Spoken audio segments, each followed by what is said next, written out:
Hello everyone, this is Pankaj Gupta and welcome you all to my channel Uplift Physics. In this video, we are going to discuss our next 5 questions of mechanics series. Already we have discussed 35 quality questions and here you are going to get next 5 questions. So let's start. Question number 36 ये बहुत ही अच्छा question है। इसमें आपको provided है कि 3 particles each of mass small m can slide on the fixed frictionless circular tracks in the same horizontal plane as shown. ठीक है, उस डायग्राम में दिखाया गया है। जैसे आप यहाँ पर देखिए, ये आपके पास दो सर्कुलर ट्रैक्स हैं। ओके, एक का रेडियस कैपिटल आर है, दूसरे का रेडियस 2r है। ओके, और इसमें आपके पास 3 पार्टिकल है m1, m2 और m3। इन तीनों के मासेस बराबर है और आपको इस डायग्राम में शो किया गया है कि जो m1 है वो v0 वेलोसिटी से इस ट्रैक के अलोंग अभी चल रहा है और m2 और m3 दोनों अभी रेस्ट कंडीशन में है। ठीक है, और इनके बीच में एक स्प्रिंग अटैच्ड है जो शोन कंडीशन पे जो स्प्रिंग है ये रिलैक्स्ड कंडीशन में है। ठीक है, क्वेश्चन में आपसे क्या कहा जा रहा है कि particle m1 moves with velocity v0 and hits the particle m2. okay, the coefficient of restitution being 1, मतलब इन दोनों का जो कोलिजन होने वाला है उसका coefficient of restitution आपके पास 1 है। ठीक है, assuming that m2 and m3 are motionless and lie along the radial line। देखिए, ये दोनों रेस्ट पर हैं और lying along the radial line, ये रेडियल लाइन है। ठीक है, और आगे कहा जा रहा है before impact and the spring is initially relaxed. तो ये रेडियल लाइन के अलोंग भी है और स्प्रिंग इनिशियली रिलैक्स कंडीशन में है। ठीक है, तो आपसे पूछा जा रहा है, क्वेश्चन में 3 क्वेश्चंस हैं। फर्स्ट तो आपसे कहा जा रहा है velocity of m2 immediately after the impact, मतलब इन दोनों के इम्पैक्ट के बाद इमीडिएटली आफ्टर m2 की क्या वेलोसिटी होगी। और बी पार्ट में कहा जा रहा है the maximum stretch of the spring, मतलब स्प्रिंग में कितना मैक्सिमम एक्सटेंशन है ये पता करना है। और थर्ड आपको पता करना है the maximum velocity of m3। ठीक है, तो देखिए स्टूडेंट्स, जैसे कि ये पार्टिकल्स इस पर अटैच होके चल रहे हैं तो ये इसके साथ कनेक्ट होके ही चल रहे हैं।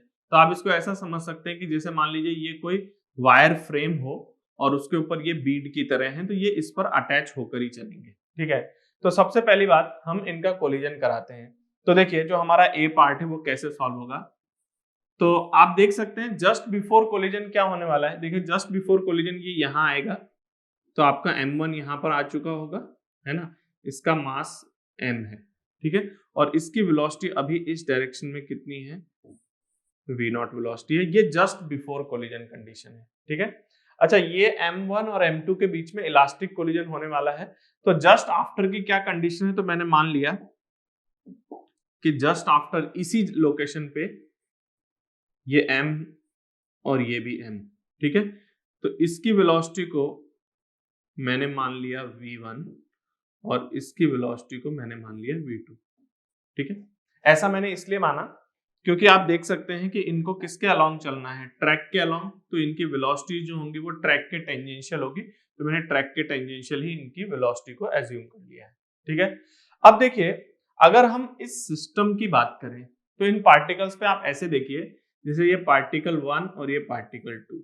ठीक है, अभी पहली बात तो ये कि ये जो कोलिजन होगा उसमें dt टाइम इंटरवल की अगर हम बात करें तो यहाँ पर स्प्रिंग फोर्स 0 है क्योंकि ये रिलैक्स्ड है और dt टाइम में इसमें कोई खास चेंज नहीं आएगा, तो स्प्रिंग फोर्स तो 0 हो गया। दूसरा, इनके ऊपर इस तरह से नॉर्मल रिएक्शंस हो सकते हैं ड्यूरिंग द कोलिजन। तो जो नॉर्मल रिएक्शन होंगे ना, that will be directed towards the centre, या आप ऐसे भी कह सकते हो कि इनकी जो इस समय पर वेलोसिटी है उसके परपेंडिकुलर होगा। तो अगर हम सिस्टम में ये एनालाइज करें कि ये जो दोनों पार्टिकल हैं इन पे जो फोर्सेस हो सकते हैं वो इनके टेंजेंशियल डायरेक्शन के परपेंडिकुलर है।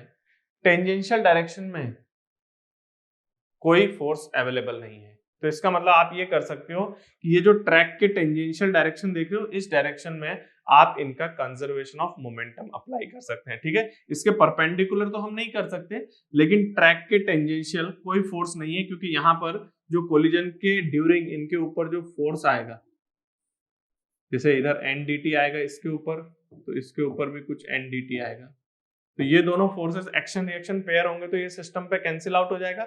इसके अलावा अगर ट्रैक के परपेंडिकुलर कुछ नॉर्मल रिएक्शन वगैरह आ रहा है तो वो ट्रैक के परपेंडिकुलर आ रहा है। ठीक है, टेंजेंशियल डायरेक्शन में नहीं आ रहा है, तो हम अलोंग द टेंजेंट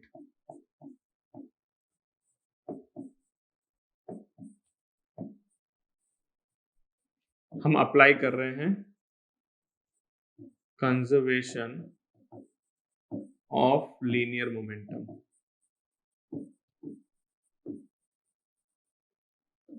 ओके, देखिए इस डायरेक्शन में इनिशियल मोमेंटम कितना था,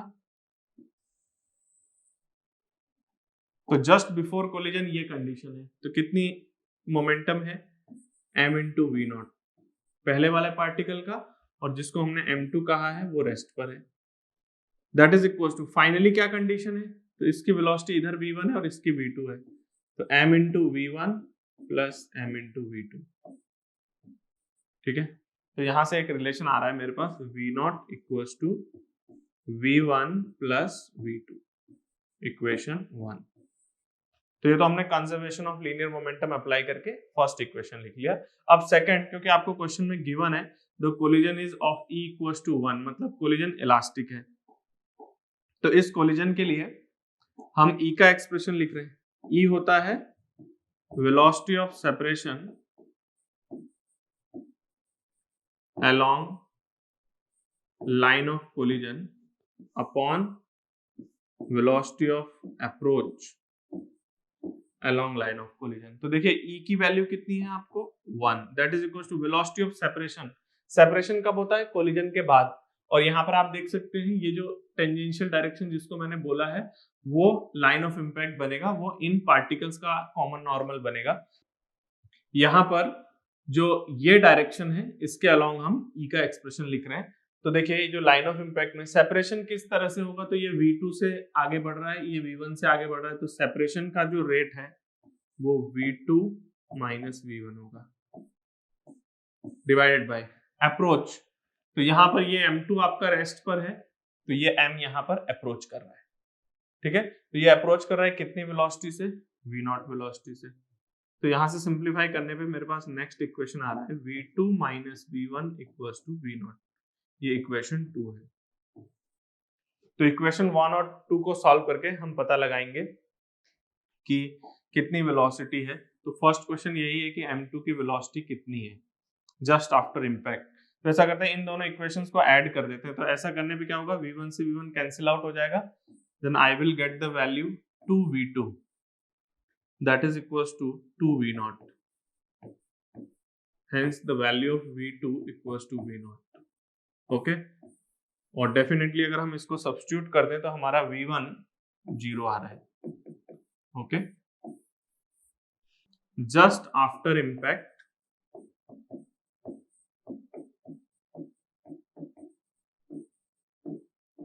हमारे M2 की जो वेलोसिटी है वो V0 है along the tangent, मतलब इसने अपनी वेलोसिटी M2 को ट्रांसफर कर दी और वो पार्टिकल रेस्ट पे आ गया। अब इसके बाद क्या होगा वो और इंटरेस्टिंग है। ठीक है, तो अब सेकंड पार्ट सॉल्व करते हैं। अब हम इसका सेकंड पार्ट सॉल्व करते हैं। देखिए सेकंड पार्ट बहुत इंटरेस्टिंग है, बहुत ध्यान से आपको समझना पड़ेगा। तो सबसे पहली बात आपको क्या पता है कि जो M1 M2 है इन दोनों के मासेस इक्वल है, और M2 यहाँ पर वेलोसिटी एक्वायर कर चुका है, दैट इज V0।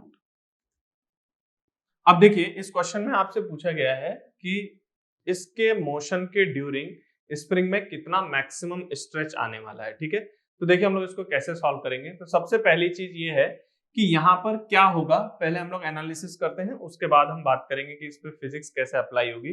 तो सबसे पहली बात, dt टाइम बाद क्या होगा, dt टाइम बाद ये थोड़ा सा मूव कर जाएगा क्योंकि इसके पास वेलोसिटी है।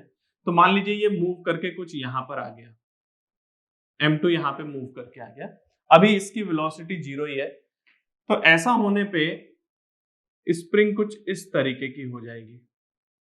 तो स्टूडेंट्स आपको ये चीज दिखाई दे रही होगी कि इनिशियली ये रेडियल डायरेक्शन में है, ये थोड़ा आगे बढ़ गया और ये अभी ऑलमोस्ट उसी जगह पे है, तो यहाँ पर ये स्प्रिंग जो है वो थोड़ी सी खिंच जाएगी, क्योंकि ये इस डायरेक्शन में जितना नीचे जाएगा उससे स्प्रिंग खींचेगी।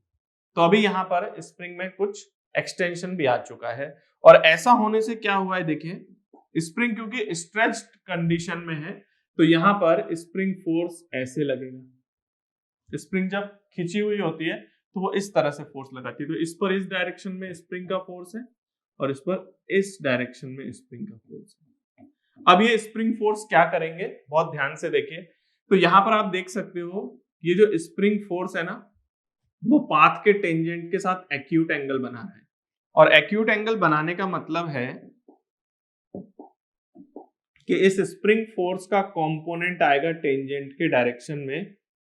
तो इसका मतलब ये जो पार्टिकल आप देख रहे हैं ये एक्सेलरेट करेगा और कुछ वेलोसिटी एक्वायर करेगा। अच्छा, अगर हम इसके बारे में बात करें तो यहां पर देखिए टेंजेंट की डायरेक्शन ये है, तो ये डायरेक्शन ऐसी है, टेंजेंशियल डायरेक्शन ऐसी है, और ये जो आप फोर्स देख रहे हैं ना, ये यहां से पीछे के डायरेक्शन से ये एक्यूट एंगल फॉर्म कर रहा है, मतलब स्प्रिंग फोर्स टेंजेंशियल से कुछ इस तरह से है, तो ये इसको रिटार्ड करेगा। तो स्टूडेंट्स आप यहां पर एक पॉइंट देख सकते हैं, ये जो स्प्रिंग फोर्स है वो इस पार्टिकल पे तो इसके वेलोसिटी के ऑपोजिट आ रहा है, और इस वाले पार्टिकल पे जो आप देख रहे हैं तो ये जिस तरफ मूव कर रहा है उसी के डायरेक्शन में इस स्प्रिंग फोर्स का कंपोनेंट आ रहा है। तो ये वाला जो पार्टिकल है ये स्पीड अप होगा और ये स्पीड डाउन होगा। तो अगर हम थोड़े टाइम बाद की बात करें तो आपको दिख रहा है स्प्रिंग स्ट्रेच भी होती जा रही है और ये स्पीड अप हो रहा है अपने रास्ते पर और ये रिटार्ड हो रहा है। तो मान लीजिए थोड़ी देर के बाद ये यहां पर आ गए, मान लीजिए ये यहां पर है और ये यहां पर है और स्प्रिंग खींचती जा रही है। इस समय पर इसके पास कोई वेलोसिटी है, इसके पास भी कोई वेलोसिटी है, अपने अपने पाथ के टेंजेंशियल, ठीक है। तो इसके करस्पॉन्डिंग क्या होगा मेरे पास कि ये वेलोसिटी इस डायरेक्शन में है, ये वेलोसिटी। एक बात बताइए, यहां पर वेलोसिटी के डायरेक्शन में लग रहा है स्प्रिंग फोर्स का कंपोनेंट और यहां पर स्प्रिंग फोर्स का कंपोनेंट वेलोसिटी के ऑपोजिट डायरेक्शन में गिर रहा है, तो ये आपका स्पीड अप होता जा रहा है, ये स्पीड डाउन होता जा रहा है। अब एक इंटरेस्टिंग चीज ये है कि मैं इसको भी सेंटर से कनेक्ट कर रहा हूं और इसको भी कनेक्ट, मतलब एनालिसिस के लिए ये कनेक्टेड नहीं है।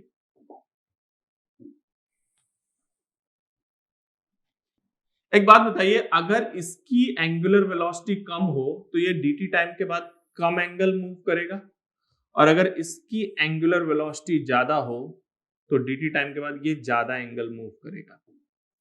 तो अगर ये ज्यादा एंगल मूव कर गया और ये कम एंगल मूव करेगा तो इसकी फाइनल लोकेशन ये है और इसकी फाइनल लोकेशन ये है, तो आप देख सकते हैं इनके बीच का डिस्टेंस फिर बढ़ जाएगा, तो स्प्रिंग फिर स्ट्रेच हो जाएगी।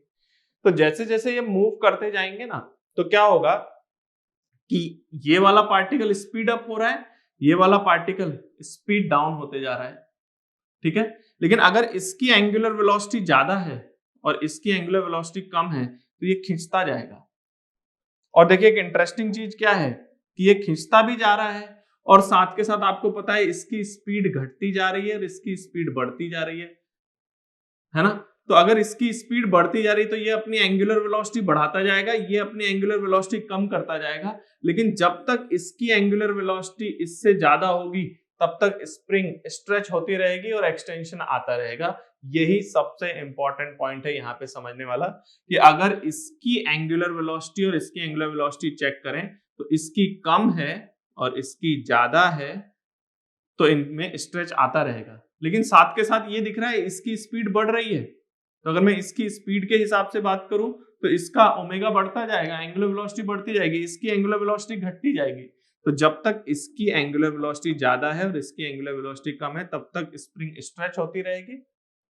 और जिस मोमेंट पे, क्योंकि हमें दिख ही रहा है कि ये स्पीड बढ़ा रहा है तो ये ओमेगा बढ़ा रहा है, ये अपना ओमेगा कम कर रहा है, तो डेफिनेटली एक ऐसा मोमेंट आएगा जब इनकी एंगुलर वेलोसिटी बराबर हो जाएगी। तो देखिए उस सिचुएशन पे क्या होगा, तो जैसे मान लीजिए वो मोमेंट यहां कहीं पे आया,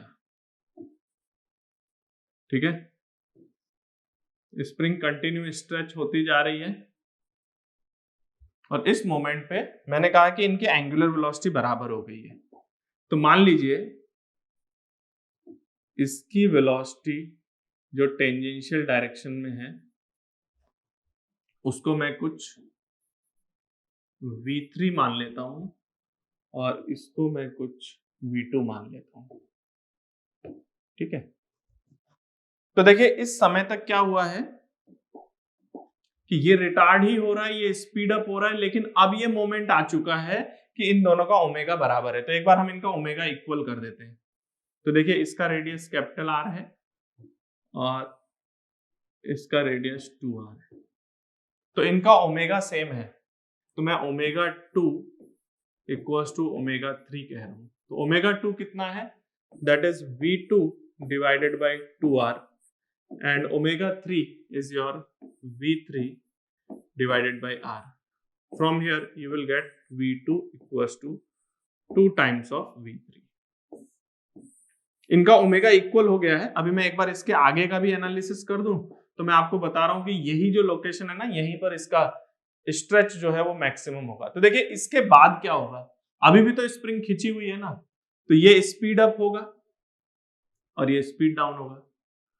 तो क्या हो रहा है, पहले ये ज्यादा ओमेगा से चल रहा था, ये कम ओमेगा से चल रहा था, तो इनमें स्ट्रेच आ रहा था।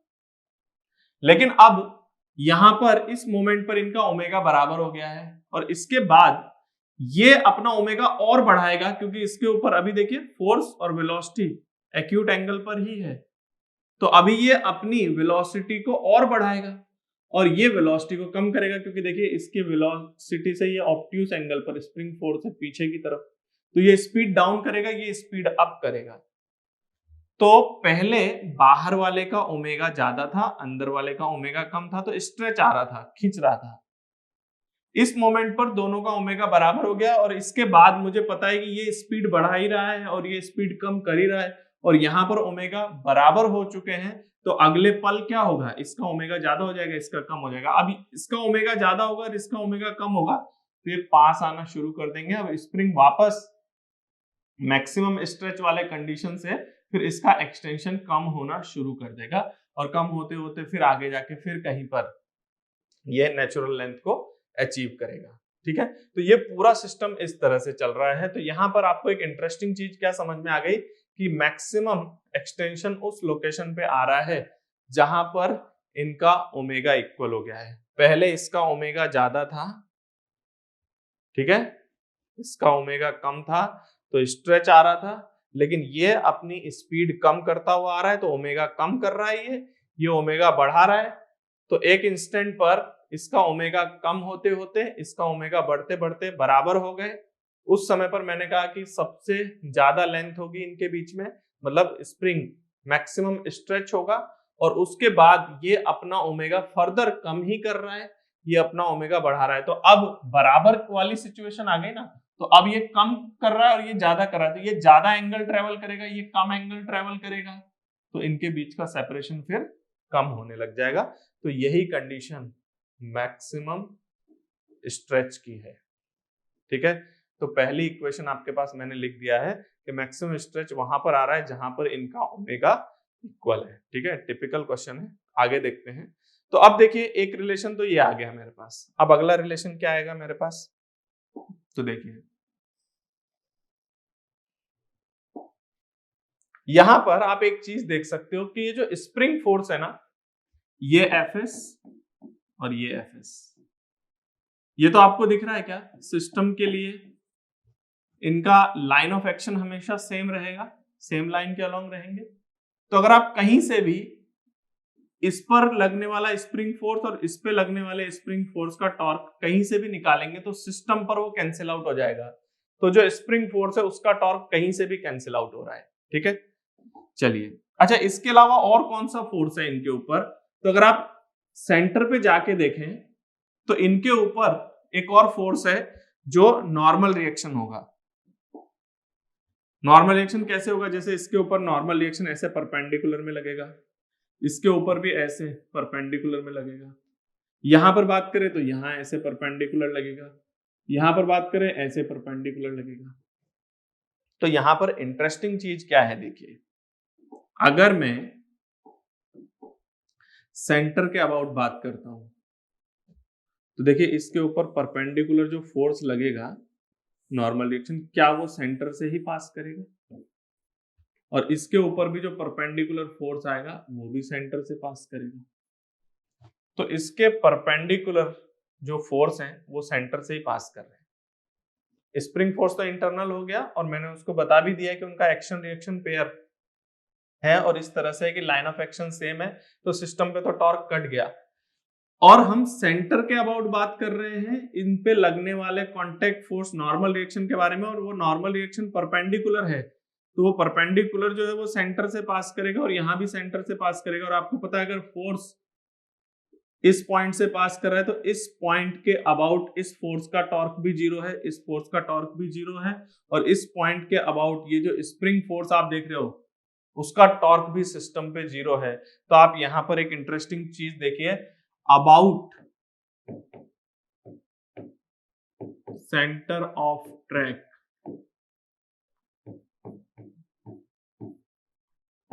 About centre of track summation torque to the system is zero. Spring forces उनका टॉर्क कैंसिल आउट होगा कहीं से भी, तो सेंटर से भी कैंसिल आउट होगा, और ये जो नॉर्मल रिएक्शंस लग रहे हैं उनका टॉर्क जीरो आ रहा है सिस्टम पे। तो इसका मतलब इस सिस्टम पे स्प्रिंग फोर्सेस और नॉर्मल रिएक्शन सब मिला के नेट टॉर्क जीरो है, यानी इस सिस्टम का एंगुलर मोमेंटम कंजर्व किया जा सकता है, लेकिन किसके अबाउट? अबाउट सेंटर ओनली, और किसी के अबाउट बात नहीं कर रहा हूं मैं। इस सेंटर के, इस ट्रैक का जो सेंटर है ना, दोनों ट्रैक का सेंटर, उसके अबाउट हम इसका एंगुलर मोमेंटम कंजर्व करें। तो देखिए एक इक्वेशन तो ओमेगा इक्वल करके आया, अब दूसरा एक्सप्रेशन हम एंगुलर मोमेंटम कंजर्व कर रहे हैं। तो देखिए पहले लिख देता हूं एक्सप्रेशन। तो क्या है मेरे पास? इनिशियल एंगुलर मोमेंटम देखिए ये रेस्ट पर था, तो जीरो प्लस इसकी वेलोसिटी है v नॉट और मास है m, और सेंटर से इसकी डिस्टेंस है 2r। ठीक है, तो इसका एंगुलर मोमेंटम है m v not into 2r। Okay, that is equal to final angular momentum. इसका देखिए, तो इसका है मास m, वेलोसिटी मैंने कितना माना है v3 into capital R। Capital R ये परपेंडिकुलर डिस्टेंस।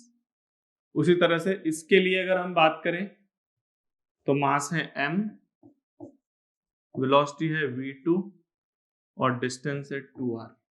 और अगर आप सबकी डायरेक्शन देखें तो इसकी डायरेक्शन भी इनवर्ड है, इसकी भी इनवर्ड है और इसकी भी इनवर्ड है, तो तीनों की डायरेक्शन इनवर्ड है। तो ये आपके पास कंजर्वेशन ऑफ एंगुलर मोमेंटम से ये सेकंड इक्वेशन आपके पास क्रिएट होके आ रहा है। ठीक है, तो सेकंड इक्वेशन को लिखते हैं थोड़ा सा सिंप्लीफाई करके। तो मेरे पास क्या आएगा देखिए, ये आ रहा है मेरे पास 2v not equal to v3 plus 2v2।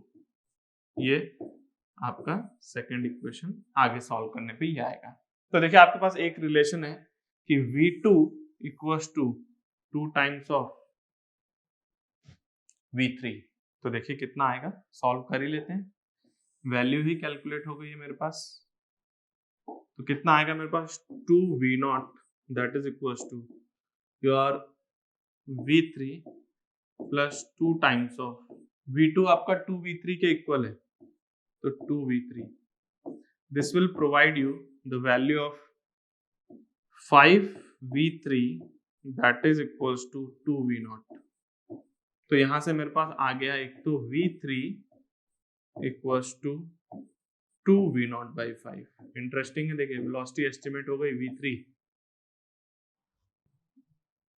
v2 equals to 2 times of v3 है, तो v2 2 टाइम्स ऑफ v3 है, तो मेरे पास यहाँ से v2 आ रहा है 2 times of v3 that is 4v not by 5।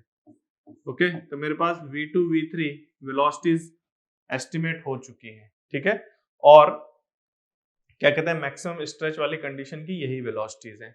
अब मुझे मैक्सिमम स्ट्रेच कितना है वो एस्टिमेट करना है। ठीक है, तो देखिए आगे अब क्या होगा, इनकी वेलोसिटीज आ चुकी हैं, अब हम मैक्सिमम एक्सटेंशन एस्टिमेट करेंगे।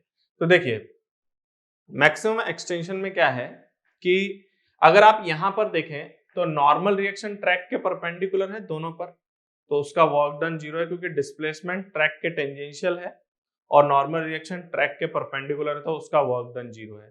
तो अगर हम सिस्टम में देखें तो सिर्फ स्प्रिंग का वर्क है और कोई वर्क नहीं है, एक्सेप्ट स्प्रिंग बाकी नॉर्मल रिएक्शंस का जो वर्क डन है वो 0 हो गया। अगर हम देखें कि नॉर्मल रिएक्शन का वर्क डन तो 0 है सिस्टम पे, तो सिर्फ वर्क स्प्रिंग का ही हो रहा है, और स्प्रिंग कैसा फील्ड होता है, कंजर्वेटिव फोर्स फील्ड होता है, तो हम इसका सिस्टम का एनर्जी कंजर्व कर सकते हैं। ठीक है, तो एनर्जी कंजर्व कर रहे हैं, तो इनिशियल एनर्जी कितनी है, देखिए हम लोग बात करें kinetic energy initial plus potential energy initial equals to kinetic energy final plus potential energy final. तो इनिशियल काइनेटिक एनर्जी एक तो आपका रेस्ट पर है और दूसरे की वेलोसिटी v नॉट है, तो half m v naught square, और इनिशियल स्प्रिंग की energy 0। Final kinetic energy half m, एक की स्पीड कितनी है 2v not by 5, 2v not by 5 का होल स्क्वायर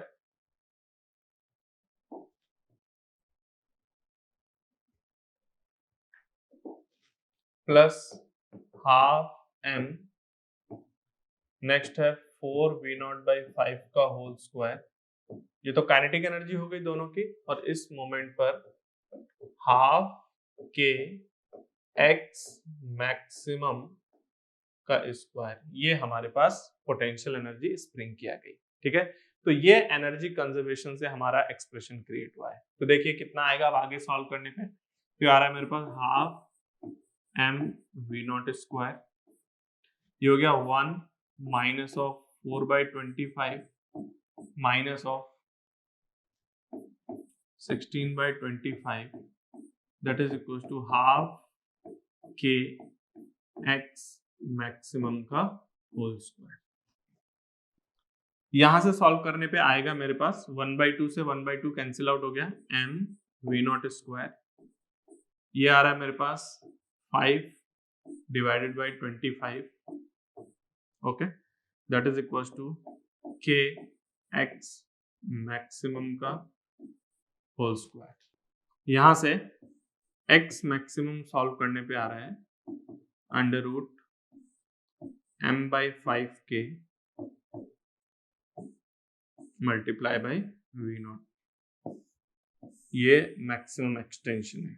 मैंने मैक्सिमम एक्सटेंशन पे दोनों की एंगुलर वेलोसिटी को इक्वल कर दिया था, और सेंटर के अबाउट सिस्टम का एंगुलर मोमेंटम कंजर्व किया है, और सिस्टम की एनर्जी कंजर्व करके ये एस्टिमेट किया है। Okay, next part. अब देखिए सी पार्ट में हमें एस्टिमेट करना है कि ये जो हमारा m3 है ना, जैसे आपको पता है कि इम्पैक्ट के जस्ट बाद m2 के पास कितनी वेलोसिटी आ गई थी, v नॉट उसकी स्पीड है। ठीक है, और ये आपका रेस्ट पे था। अब क्या हो रहा था कि ये जब आगे बढ़ रहे हैं तो आपको क्या पता चला, इस सिस्टम में कुछ ऐसी सिचुएशन है कि जो m3 है वो आपका स्पीड अप हो रहा था और m2 जो है वो स्पीड डाउन हो रहा था। तो मैंने आपको पिछले पार्ट में एक्सप्लेन किया कि जब तक इसका ओमेगा कम है और इसका ओमेगा ज्यादा है तब तक स्प्रिंग में स्ट्रेच आता जा रहा है। तो एक कंडीशन आपके पास क्या अचीव हुई, मैक्सिमम स्ट्रेच वाली कंडीशन अचीव हुई, और उस कंडीशन पे क्या रिलेशन मैंने बताया कि इसका ओमेगा और इसका ओमेगा दोनों सेम हो जाना चाहिए, तो उस टाइम पर मैक्सिमम स्ट्रेच होगा। ठीक है, अच्छा अब बहुत ध्यान से सुनिएगा, इस इंस्टेंट तक अगर हम बात करें तो कंटिन्यू ये स्पीड बढ़ाता हुआ आ रहा है और ये कंटिन्यू स्पीड कम करता हुआ आ रहा है।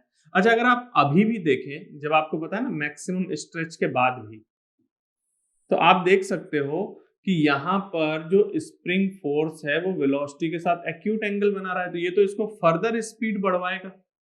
और यहाँ पर जो स्प्रिंग फोर्स है वो आप देख सकते हैं इसके वेलोसिटी से इसका कंपोनेंट पीछे की तरफ गिरेगा, तो ये अपना स्पीड बढ़ाते हुए कंटिन्यू आ रहा है, ये अपना स्पीड कंटिन्यू कम करते हुए आ रहा है, और रास्ते में हमारे पास एक मैक्सिमम स्ट्रेच की कंडीशन भी आ गई थी। लेकिन उसके बाद भी आप देखिए कि ये फोर्स इसकी स्पीड को कंटिन्यू बढ़ाएगा क्योंकि अभी भी ये एंगल एक्यूट है। तो देखिए यहां से ये अपना स्पीड जो है कंटिन्यू बढ़ाता रहेगा, तो इसका ओमेगा और इसका ओमेगा इस मोमेंट पे तो सेम है, और इसके बाद ये बढ़ाएगा और ये कम करेगा, तो अब इनके बीच का जो सेपरेशन है वो कम होने लग जाएगा। लेकिन अभी भी ये अपनी स्पीड बढ़ा ही रहा है। तो पता ये कब तक ऐसा होते रहेगा, जब तक स्प्रिंग वापस नेचुरल लेंथ में नहीं आ जाती है। देखिए पहले क्या हुआ था, ये तेज ओमेगा से जा रहा था और ये धीमे ओमेगा से आ रहा था, तो स्ट्रेच बढ़ रहा था।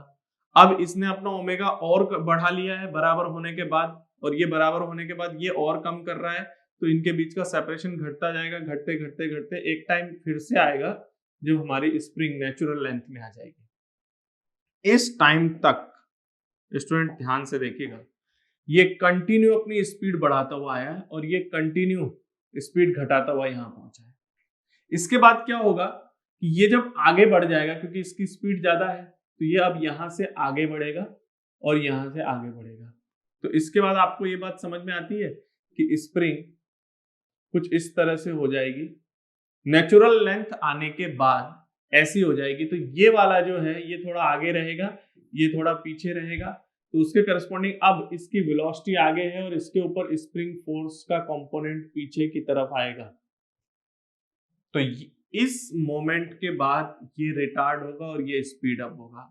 तो देखिए स्टूडेंट्स, इनिशियल कंडीशन ये थी, इसकी वेलोसिटी v0 है और ये रेस्ट पर है, फिर एक रास्ते में मैक्सिमम स्ट्रेच की कंडीशन आई, उसके बाद वापस जब स्प्रिंग नेचुरल लेंथ में आ जाएगी तो उस टाइम पर ये जो हमारा m3 है इसकी स्पीड मैक्सिमम है, क्योंकि कंटिन्यू यहां तक स्प्रिंग फोर्स ने इसको खींचा है, और इसके बाद ये रिटार्ड होगा।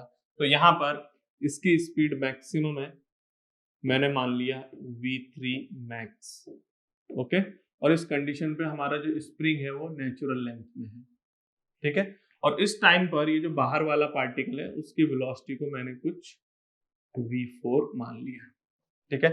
तो देखिए, जैसा कि मैंने आपको पिछले पार्ट में एक्सप्लेन कर दिया था कि यहाँ इनके मोशन के लिए अबाउट सेंटर हम सिस्टम का एंगुलर मोमेंटम कंजर्व कर सकते हैं। तो डेफिनेटली मैक्सिमम स्ट्रेच तक कर पा रहे थे, तो आगे भी हमेशा ही कर पाएंगे। तो हमारे पास यहाँ पर एक रिलेशन आएगा, कंजर्वेशन ऑफ एंगुलर मोमेंटम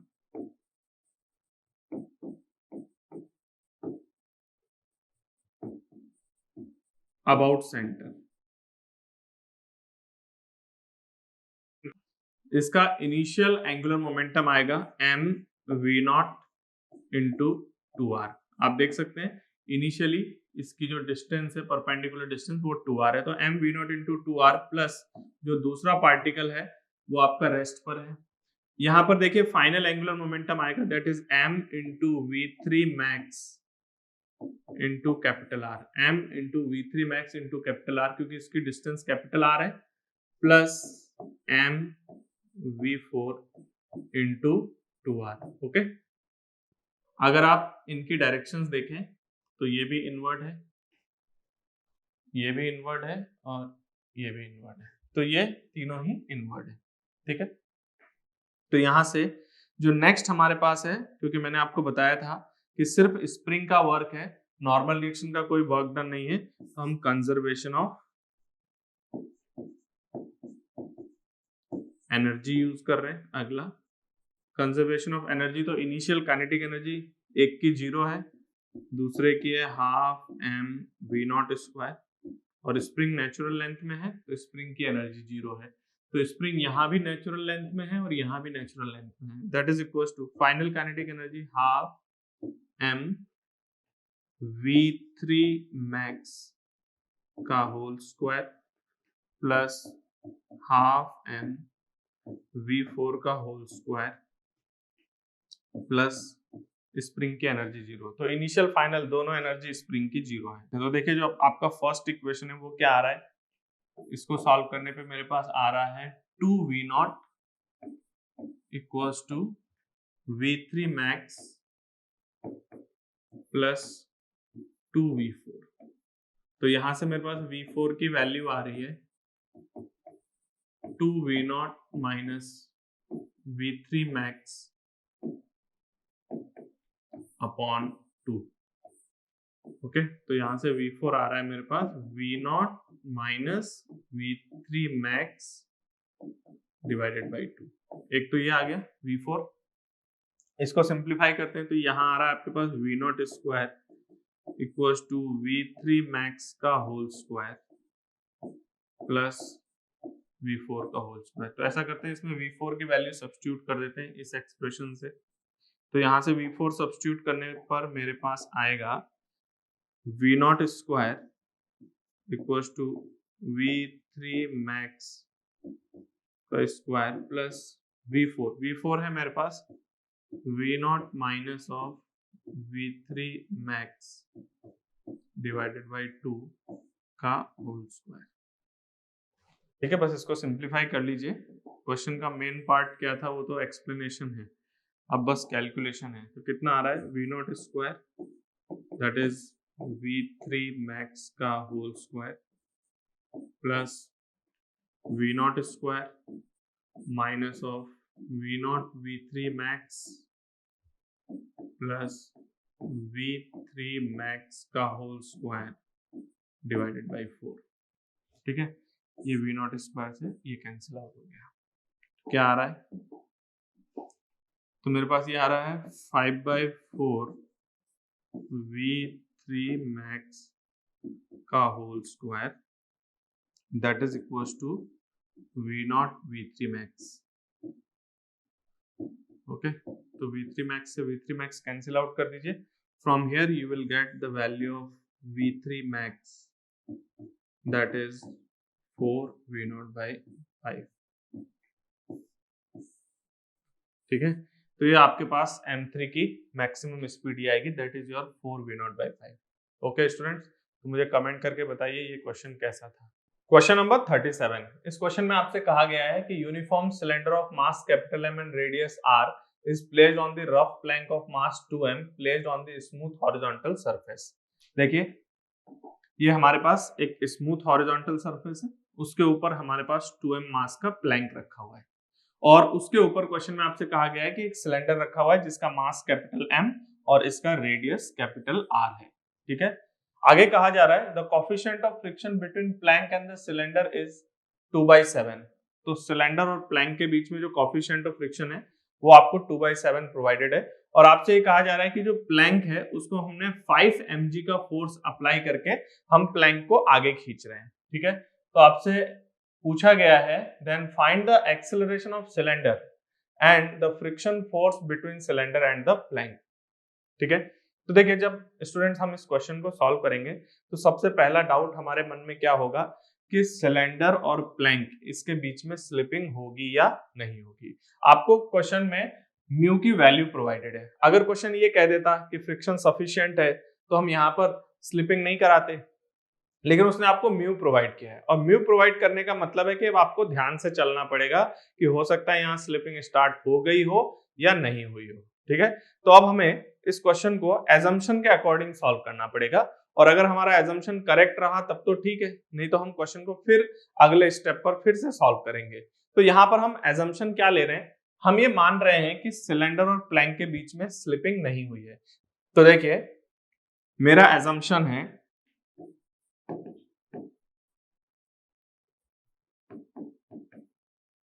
कि there is no slipping between plank and cylinder. Cylinder और प्लैंक के बीच में कोई स्लिपिंग नहीं है, ये मेरा एजम्पशन है। देखते हैं स्लिपिंग हुई या नहीं हुई, या हमारा एजम्पशन सही रहता है या नहीं रहता है। तो सबसे पहला पॉइंट, जब देखिए ये सिलेंडर है ये प्लैंक है, तो जब आप प्लैंक को पुल करेंगे तो सिलेंडर ऊपर स्टेशनरी है और आपने प्लैंक को आगे की ओर खींचा, तो प्लैंक को जब आप आगे की ओर खींचोगे तो प्लैंक सिलेंडर पर कैसे स्लाइड होना चाहेगा, इस तरह से स्लाइड होना चाहेगा।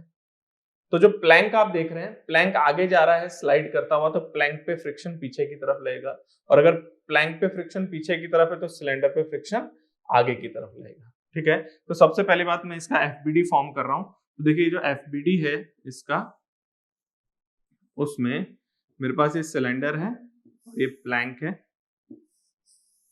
प्लैंक पर आगे की तरफ फोर्स लग रहा है F that is equal to 5 capital mg। इसका मास 2m है, इसका मास कैपिटल M है और इसके ऊपर फ्रिक्शन किधर एक्ट कर रहा है, इसके ऊपर फ्रिक्शन पीछे की तरफ एक्ट कर रहा है।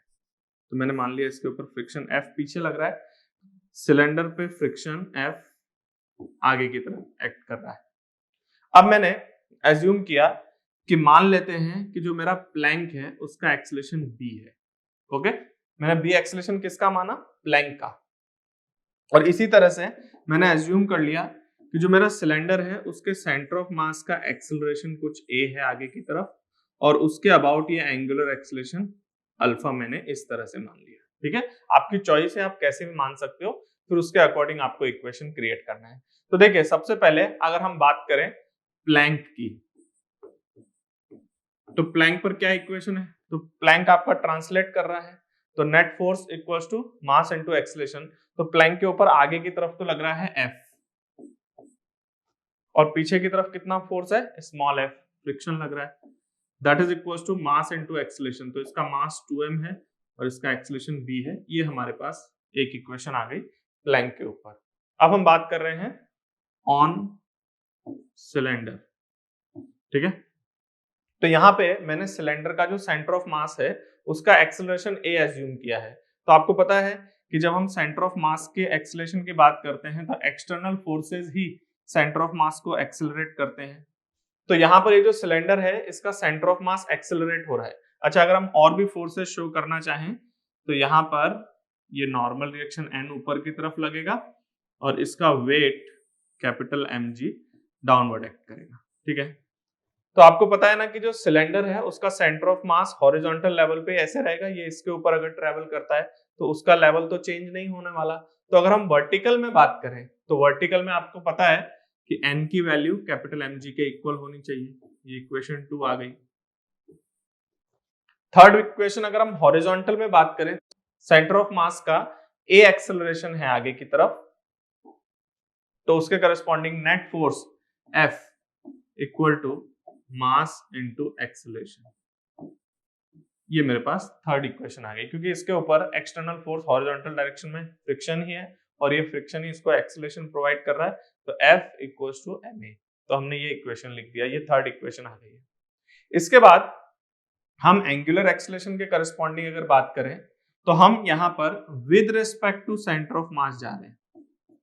With respect to centre of mass जाने का पर्पस ये है, हमें दिख रहा है यहाँ सेंटर ऑफ मास एक्सेलरेटेड है, तो अगर हम with respect to centre of mass जो ये वाला एक्सिस हम कंसीडर कर रहे हैं, इसके अबाउट हम torque equals to I alpha लिखना चाहते हैं, तो यहाँ से अगर आप अप्लाई करोगे तो जो स्यूडो फोर्स है उसका टॉर्क 0 होगा।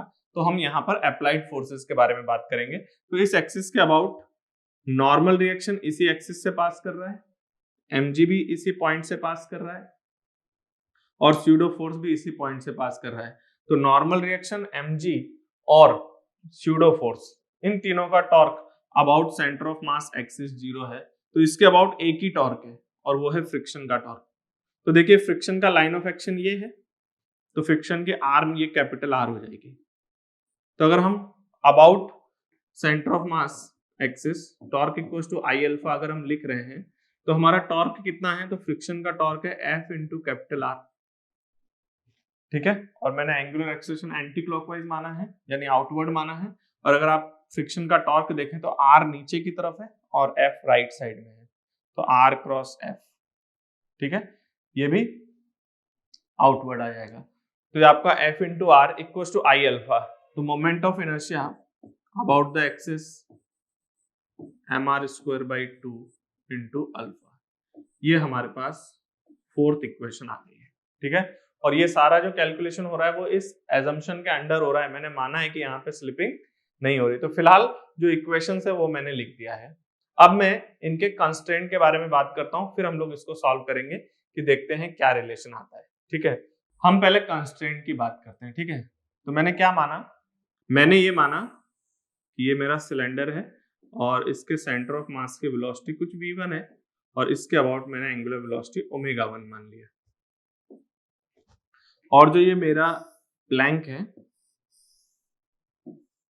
उसकी वेलोसिटी कुछ v2 है। तो मेरा एजम्पशन क्या है कि पॉइंट ऑफ कांटेक्ट पे स्लिपिंग नहीं होनी चाहिए। तो ये हमारा पॉइंट ऑफ कांटेक्ट है और इस पर स्लिपिंग नहीं होनी चाहिए। इसका मतलब है कि इसकी वेलोसिटी और इस कांटेक्ट पॉइंट पर प्लैंक की वेलोसिटी बराबर होनी चाहिए। तो देखिए, प्लैंक ट्रांसलेट कर रहा है तो इस पॉइंट की वेलोसिटी प्लैंक की तो v2 ही है। लेकिन अगर हम सिलेंडर के इस पॉइंट के बारे में बात करें तो with respect to centre of mass, with respect to centre of mass आप देखिए कि ये पॉइंट सर्कुलर मोशन कर रहा होगा, तो सर्कुलर मोशन में ऐसा एंटी क्लॉकवाइज है, तो इसकी वेलोसिटी इस डायरेक्शन में होगी, दैट इज ओमेगा आर। ये with respect to centre of mass है, ठीक है, प्योर रोटेशन के करस्पॉन्डिंग। इसके बाद अगर हम ग्राउंड फ्रेम पे आएंगे तो ये जो V1 आप देख रहे हैं, इसका हमें वेक्टर सम करना पड़ेगा, क्योंकि ये पॉइंट जो है ये है velocity of this point with respect to centre. तो ग्राउंड पे आने के लिए हमें सेंटर की वेलोसिटी को ऐड करना पड़ेगा। तो ये मैंने V1 वेक्टर एडिशन कर दिया। तो इन दोनों का वेक्टर एडिशन करने पे क्या आएगा मेरे पास, V1 प्लस ओमेगा 1 R, ठीक है, ये ओमेगा है, आप ओमेगा 1 लिख लीजिए, उससे कोई खास फर्क नहीं पड़ रहा है ना। तो V1 प्लस ओमेगा 1 R, ये इस पॉइंट की वेलोसिटी है आगे की तरफ, ठीक है, that is equals to V2, ठीक है। तो ये नो स्लिपिंग की कंडीशन है। अगर इनके बीच में स्लिप ना हो रहा हो तो उसके लिए जो पॉइंट ऑफ कांटेक्ट है, अगर आप उसकी वेलोसिटी देखें तो with respect to centre of mass आगे की तरफ ओमेगा 1 R है, और उसमें आपने V1 का वेक्टर एडिशन कर दिया। तो V1 प्लस ओमेगा 1 R और इधर प्लैंक की वेलोसिटी V2 है, ये बराबर होना चाहिए। अगर हम इस एक्सप्रेशन को डिफरेंशिएट कर दें तो यहां से आएगा dV1 by dt plus d omega 1 by dt into capital R, that is equals to dV2 over dt। तो देखिए जो आपने एक्सेलरेशंस एज्यूम किए हैं उसके करस्पॉन्डिंग अब एक्सप्रेशन क्या क्रिएट हो जाएगा। तो यहाँ पर dV1 by dt, तो यानी सिलेंडर के जो सेंटर ऑफ मास की वेलोसिटी है उसका डिफरेंशिएशन, तो डेफिनेटली ये सेंटर ऑफ मास का एक्सेलरेशन है, ये हमने a माना है आगे की तरफ, प्लस ये अल्फा हो जाएगा इसका एंगुलर एक्सेलरेशन, तो हो जाएगा a plus r alpha, that is equals to b। ये इक्वेशन नंबर 5, ये कंस्ट्रेंट की इक्वेशन है, dV2 by dt, ये आपका प्लैंक का एक्सेलरेशन है। तो स्लिपिंग स्टॉप करने का कंडीशन लिख के मैंने उसको डिफरेंशिएट कर दिया, तो ये मेरे पास रिलेशन क्रिएट हो गया है, ठीक है। तो अब हम लोग इन इक्वेशन से सॉल्व करके देखते हैं कि एक्सेलरेशन वगैरह क्या आ रहा है, बट उसमें सबसे पहली बात हमें ध्यान रखना होगा कि स्लिपिंग हुई है या नहीं हुई है, तो हमें फ्रिक्शन पर ध्यान रखना पड़ेगा। तो देखिए स्टूडेंट्स, सबसे पहले ऐसा करते हैं, हम इसका फ्रिक्शन ही एस्टिमेट कर लेते हैं और उससे पता करते हैं कि क्या सिचुएशन रहने वाली है। तो देखिए मेरे पास a plus r alpha equals to b है, तो मेरे पास यहाँ पर जो वैल्यूज है ना, तो a की वैल्यू हम यहां से रख देते हैं। देखिए इस एक्सप्रेशन से कितना है, f बाई कैपिटल M, तो a की वैल्यू है f by capital M plus r alpha, तो ये हो गया आपका r इंटू अल्फा। अल्फा देखिए इस एक्सप्रेशन से कितना है अल्फा की वैल्यू, तो that is your 2f divided by mr, okay, ये मेरे पास आ गया a plus r alpha, that is equals to your b कितना है यहां से देखिए, तो b की वैल्यू है f minus of small f divided by 2 capital M। तो मैं यहां से सॉल्व करके पहले ये पता लगा रहा हूं कि जो मेरा एजम्पशन है कि यहाँ पर स्लिपिंग नहीं हुई है, उसके करस्पॉन्डिंग इसको कितना फ्रिक्शन रिक्वायर्ड है, और फिर उस फ्रिक्शन को चेक किया जाएगा। तो देखिए इसको सॉल्व करने पे क्या आ रहा है, f plus 2f that is equals to capital F minus small f divided by 2, okay. तो यहाँ पर इससे सॉल्व करने पे आ रहा है मेरे पास 7f that is equals to capital F, that means the value of f is your capital F by 7, और आपको क्वेश्चन में प्रोवाइडेड है कैपिटल F 5 कैपिटल mg के इक्वल प्रोवाइडेड है, ठीक है। तो small f that is equals to 5 mg over 7। तो देखिए एजम्पशन क्या था कि स्लिपिंग नहीं हो रही है, और स्लिपिंग नहीं होने के करस्पॉन्डिंग ये सारी चीजें लिखी हुई है, और यहां पर मुझे पता चला कि इतना फ्रिक्शन होगा तभी ये कंडीशन फुलफिल होगी, यानी ये जो लिखा हुआ है this is your required friction, okay, क्योंकि हम अभी तक एजम्पशन के अकॉर्डिंग चल रहे हैं। तो हमारा रिक्वायर्ड फ्रिक्शन जो है वो 5 कैपिटल mg बाई 7 है। अगर इतना फ्रिक्शन है तब तो ठीक है, और अगर इतना फ्रिक्शन नहीं है तो फिर जो हमारा एजम्पशन है वो रॉन्ग होगा और वहां पर स्लिपिंग हो जाएगी, और स्लिपिंग होते आपको जो फ्रिक्शन अप्लाई करना है वो काइनेटिक फ्रिक्शन अप्लाई करना है। तो देखिए स्टूडेंट्स, आपको पता है प्लैंक और सिलेंडर के बीच में नॉर्मल रिएक्शन कितना है, कैपिटल mg। तो यहां पर अगर हम लिमिटिंग फ्रिक्शन की वैल्यू चेक करें, लिमिटिंग फ्रिक्शन,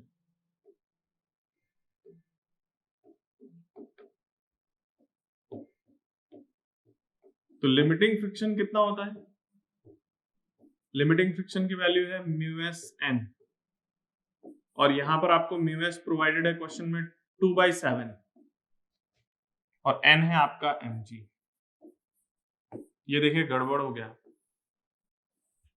लिमिटिंग फ्रिक्शन कितना है हमारे पास, दैट इज 2 कैपिटल mg/7, जबकि रिक्वायर्ड फ्रिक्शन कितना है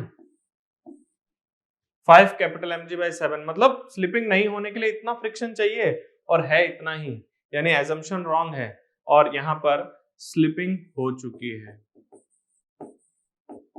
स्लिपिंग हो गई है तो क्वेश्चन अब दोबारा सॉल्व होगा। हमारा एजम्पशन गलत हो गया, हमने माना था कि स्लिपिंग नहीं है, लेकिन यहां तो स्लिपिंग हो रही है, और स्लिपिंग हो रही है तो अब हमें वहां पर काइनेटिक फ्रिक्शन अप्लाई करना पड़ेगा। तो देखिए अब जो हमारा नया फ्री बॉडी डायग्राम है वो क्या है, ये सिलेंडर है, ठीक है, और ये प्लैंक है।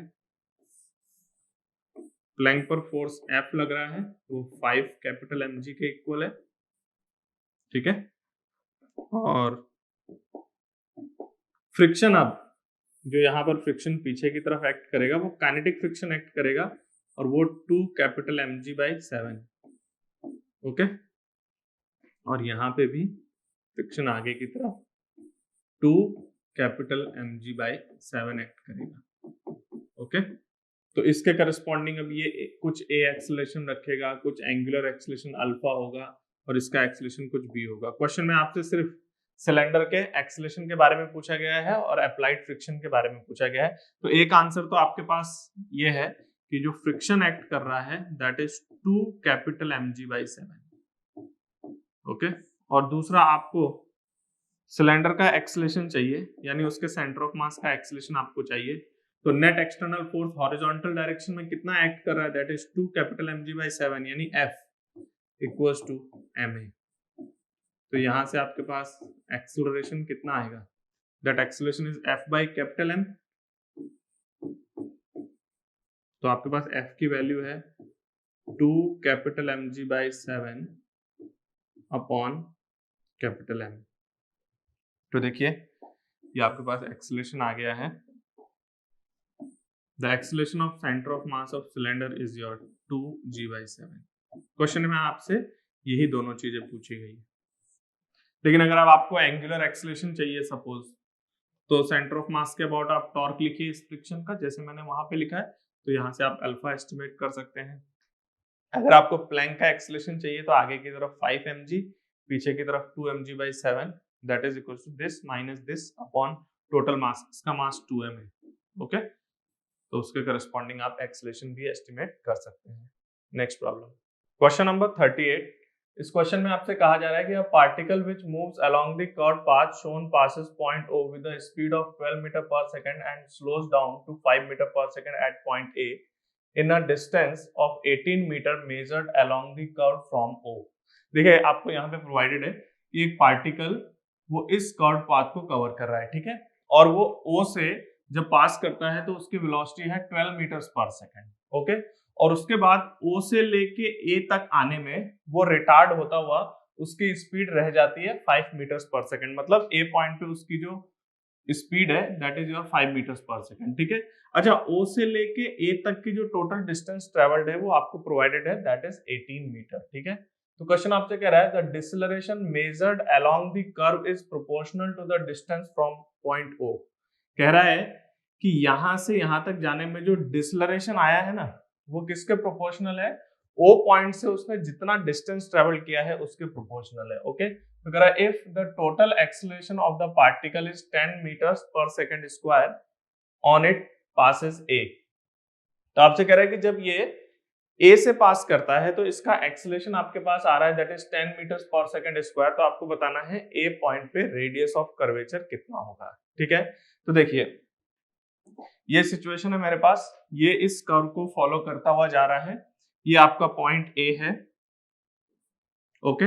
ओ से जब ये पास कर रहा है तो ओ पॉइंट पर आपको इसकी वेलोसिटी प्रोवाइडेड है, और वो वेलोसिटी कितनी है, 12 मीटर्स पर सेकंड। तो ये पाथ के टेंजेंशियल होगी, तो ये वेलोसिटी हमारे पास यहाँ पे 12 मीटर्स पर सेकंड है। उसके बाद जब वो ए पॉइंट पे पहुंच जाता है तो उसकी वेलोसिटी आ जाती है 5 मीटर्स पर सेकंड, ओके। और यहां से लेके यहां तक जो उसने टोटल डिस्टेंस ट्रेवल किया है यहां से लेके यहां तक, that is delta S equals to 18 metre, ठीक है। क्वेश्चन में आपसे एक लाइन कहा गया है कि the deceleration measured along the curve is proportional to the distance from point O. ये आपसे ये कहना चाह रहा है कि यहां पर जब ये पास करेगा तो आपको पता है जो इसका एक्सेलरेशन है उसके दो स्पेशल कंपोनेंट होंगे, एक टेंजेंशियल एक्सेलरेशन और दूसरा नॉर्मल एक्सेलरेशन। तो यहाँ पर वो आपसे टेंजेंशियल एक्सेलरेशन के बारे में बात कर रहा है, the deceleration measured along the curve. तो आपको पता है अलोंग द कर्व मतलब टेंजेंशियल टू द पाथ होगा, और टेंजेंशियल टू द पाथ का मतलब होगा टेंजेंशियल एक्सेलरेशन। तो देखिए अगर हम किसी पर्टिकुलर इंस्टेंट पे, मान लीजिए आपका पार्टिकल यहाँ पर है, तो हमें बताना है इसका टेंजेंशियल एक्सेलरेशन कितना है। तो आपसे क्वेश्चन कह रहा है कि इसका जो मैग्नीट्यूड है वो डिस्टेंस के प्रोपोर्शनल है। तो मेरे पास पहले तो टेंजेंशियल एक्सेलरेशन का जो मैग्नीट्यूड है that is proportional to the distance travelled from the point O. तो यहां से अगर हम किसी पर्टिकुलर इंस्टेंट पे यहां पर मान रहे हैं और ये यहां से यहां तक का डिस्टेंस ट्रेवल्ड एस है, ठीक है, तो इसके करस्पॉन्डिंग यहाँ का जो टेंजेंशियल एक्सेलरेशन है उसका magnitude that is proportional to the distance travelled. तो that is mod of AT that is equal to something k times of s। k हमारा प्रोपोर्शनलिटी कांस्टेंट आ गया है, ओके। तो ये टेंजेंशियल एक्सेलरेशन, लेकिन ये टेंजेंशियल एक्सेलरेशन जो है वो डिसेलरेशन में है, मतलब इसकी वेलोसिटी जिस तरफ होगी ये उसके ऑपोजिट डायरेक्शन में होगा। तो जैसे यहाँ पर आप देख सकते हैं कि इसकी वेलोसिटी आगे की तरफ है पाथ के टेंजेंशियल, तो यहाँ पर जो टेंजेंशियल एक्सेलरेशन है वो पीछे की तरफ है। तो ये जो मेरा AT होगा इन conventional form that is your -k times s, okay.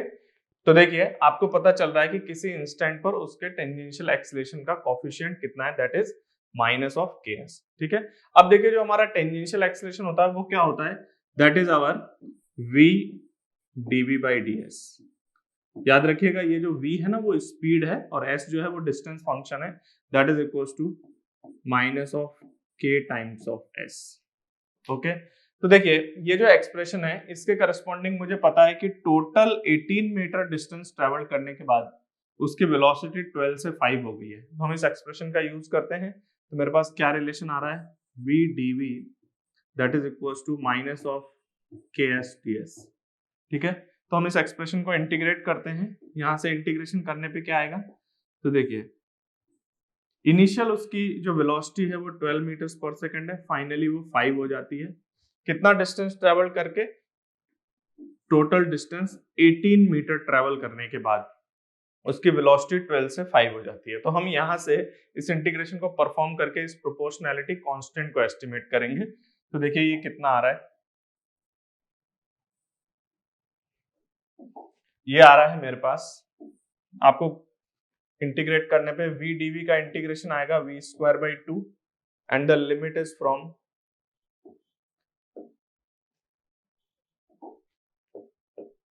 12 to 5 that is equals to -k, s का इंटीग्रेशन आएगा s²/2 and the limit is from 0 to 18।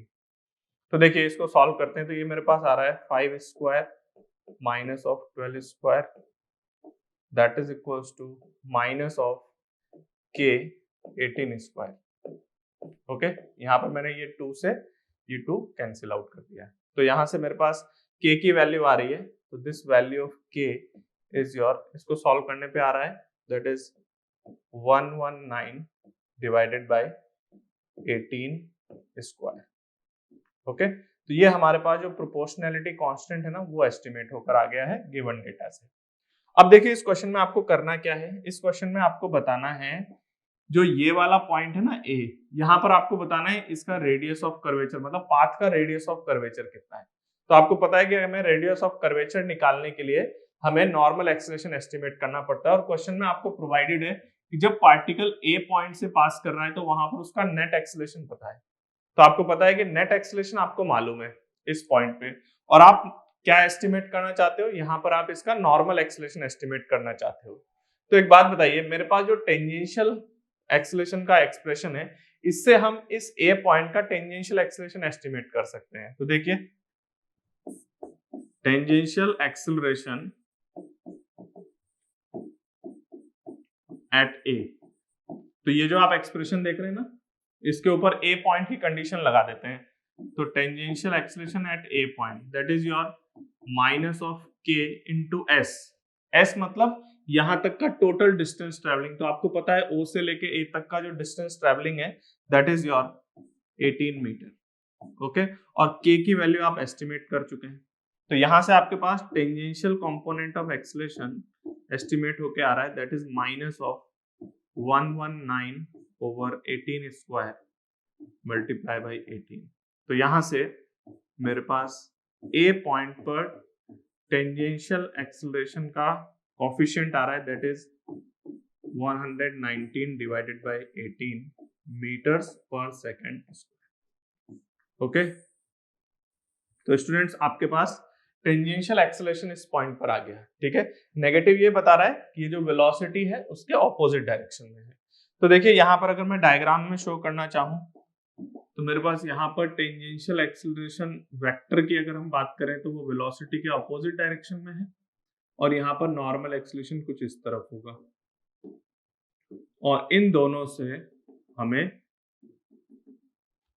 Vector addition से नेट एक्सेलरेशन मिल जाएगा। और क्वेश्चन में आपको प्रोवाइडेड है कि इसके नेट एक्सेलरेशन का मैग्नीट्यूड है 10 मीटर्स पर सेकंड स्क्वायर।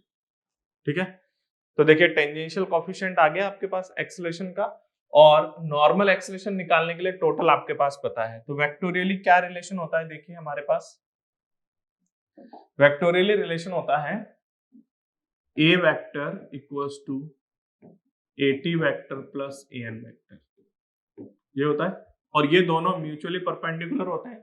इस वजह से मेरे पास एक्सेलरेशन ए आता है that is your under root of 80 square plus A N square, ये हमने मैग्नीट्यूड लिख दिया है। तो मेरे पास नेट एक्सेलरेशन, तो यहां से नॉर्मल एक्सेलरेशन कितना होगा, तो अगर हम ए पॉइंट के एनालिसिस करें तो ये आएगा ए पॉइंट के कंसर्न। ओके, तो यहां से मेरे पास आएगा a N a square that is equal to a square minus of 80 a square. ठीक है, तो इसमें वैल्यू सब्स्टिट्यूट कर देते हैं। Normal acceleration at A point that is your root over a square minus of 80 at point A का whole square. ए point पे आपको पता है कि टोटल एक्सेलरेशन कितना है। ठीक है, तो देखिए normal acceleration at A point कितना आ जाएगा दैट इज रूट ओवर, मेरे पास ए की वैल्यू प्रोवाइडेड है 10 माइनस ऑफ 80, ये आपका आ रहा है 119 ओवर 18। ओके, इसको सिंप्लीफाई करने से आ रहा है normal acceleration that is equal to your approximately 7.5 metres per second square. Okay students, ध्यान रखना जब भी रेडियस ऑफ कर्वेचर पूछा जाए ना तो आपको ध्यान देना है उसके नॉर्मल एक्सेलरेशन की तरफ। तो हम मूव करते हुए यहां तक आ गए कि इसका नॉर्मल एक्सेलरेशन इस पॉइंट पर कितना है, और देखिए उस पॉइंट पर आपको पता है ये आपका ए पॉइंट है। इस ए पॉइंट पर आपको पता है कि इसकी स्पीड कितनी है that is 5 metres per second, और इसका नॉर्मल एक्सेलरेशन हम एस्टिमेट कर चुके हैं that is 7.5 metres per second square. तो यहां से मेरे पास रेडियस ऑफ कर्वेचर आएगा, तो रिलेशन होता है normal acceleration equals to speed square divided by radius of curvature. तो हम radius of curvature A point पे एस्टिमेट कर रहे हैं that is your V square divided by A N, hence the value of rho that is equals to speed है इसका 5 square divided by A N, A point पर आया है 7.5 metres per second square, and approximately आपका रो 3.3 metre आ जाएगा। Okay, next problem, question number 39। इस question में आपसे कहा गया है an inextensible rope A B is attached at B to a small block of negligible dimension and passes over the pulley so that its free end A of the rope is moved horizontally in a straight line by a man walking with a uniform velocity v naught 10 meters per second। देखिए इसको समझते हैं पहले।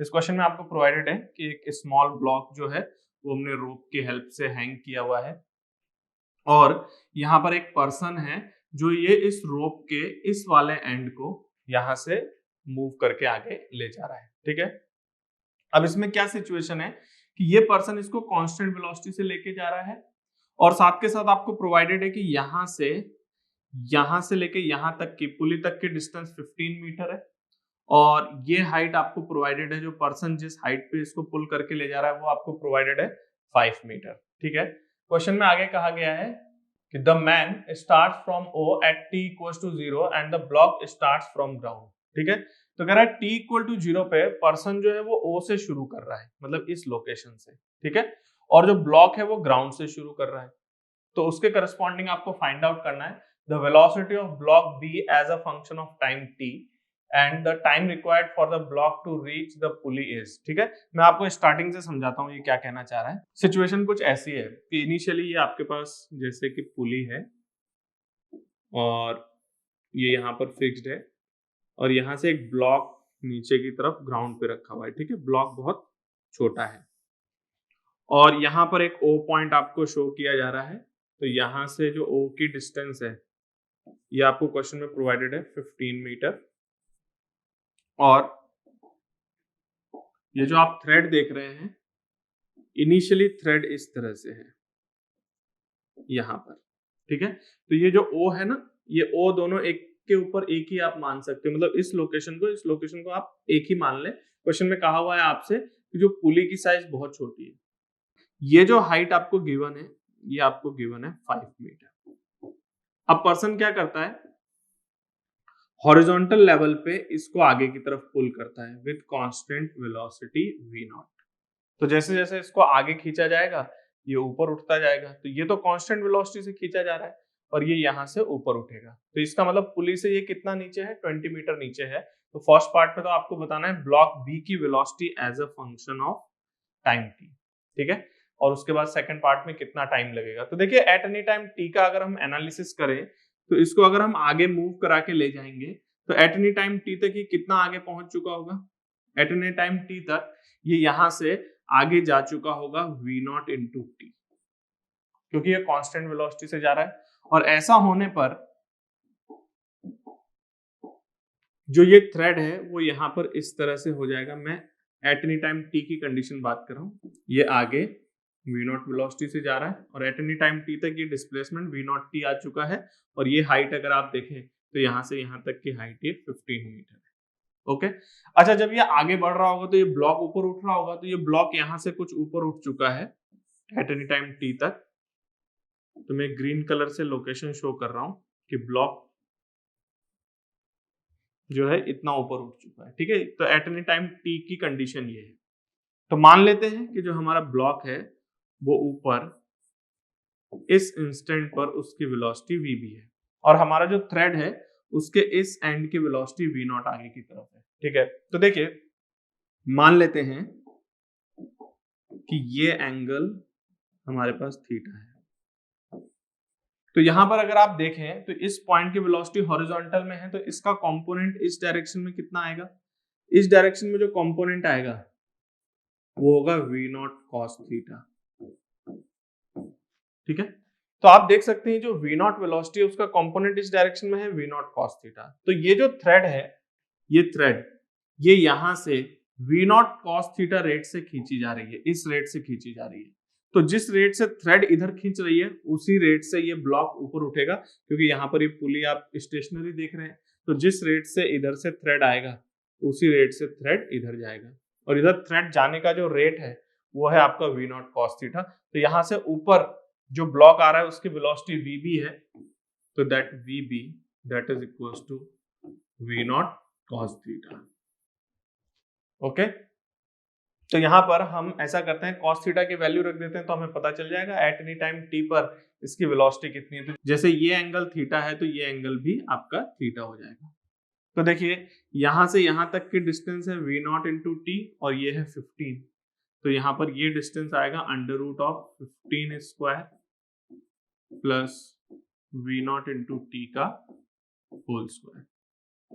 ठीक है, तो cos theta की value substitute कर देते हैं, then we will get the value of vb that is equal to कितना आ रहा है, v0 तो v0 ही है और cos थीटा की वैल्यू कितनी है, cos theta is your v0 t divided by under root of 15 square plus v0 into T का होल स्क्वायर। ओके, इसकी वैल्यू सब्स्टिट्यूट कर दी है। तो देखिए यहां से मेरे पास vb कितना आ गया, this value of vb equals to v0 square into T divided by under root 225 plus v0 square T square.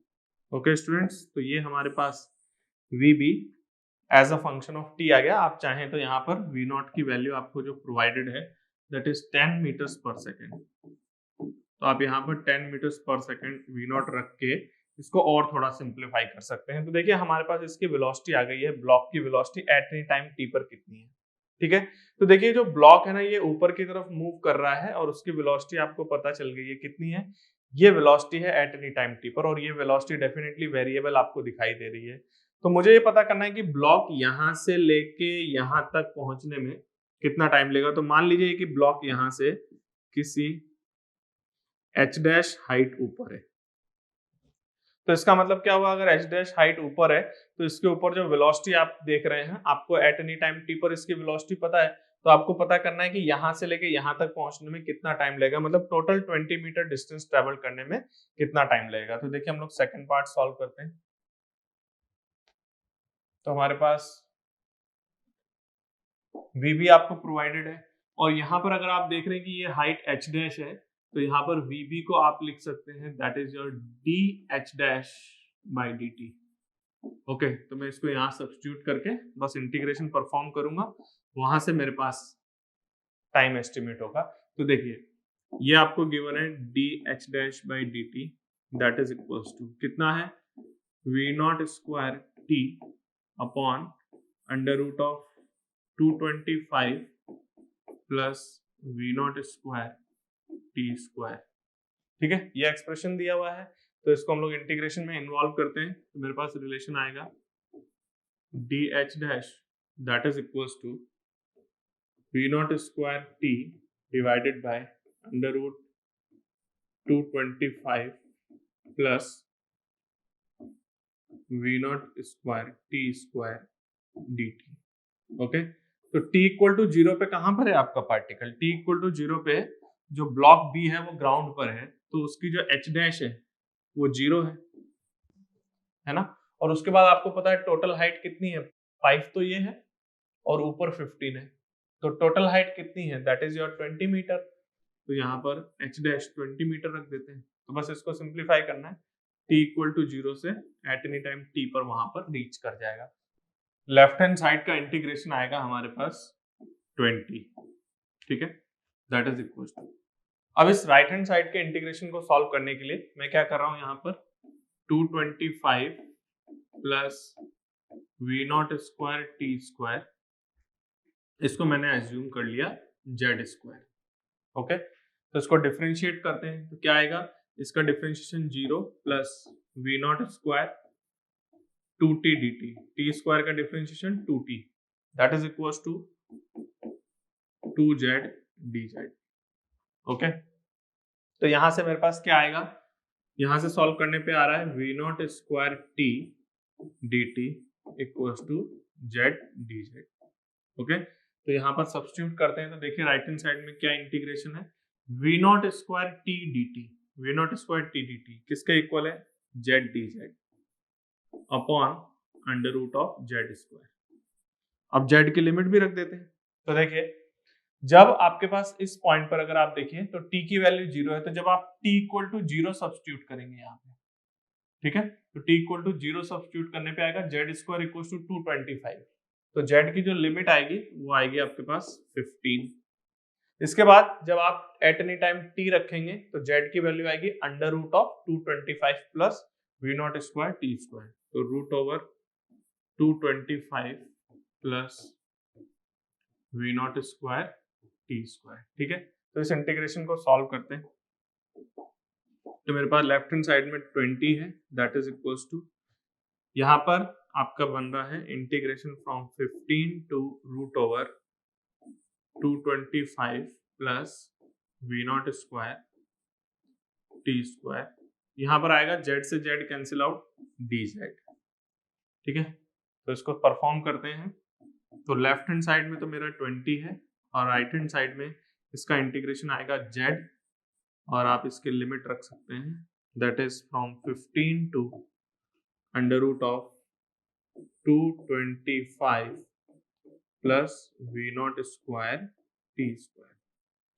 Okay, तो यहाँ से इसको सॉल्व कर लीजिए, आपका टाइम आ जाएगा। तो ये सेकंड पार्ट का आंसर आ जाएगा यहाँ से। तो this is your 20 that is equals to under root of 225 plus we naught square T square minus 15।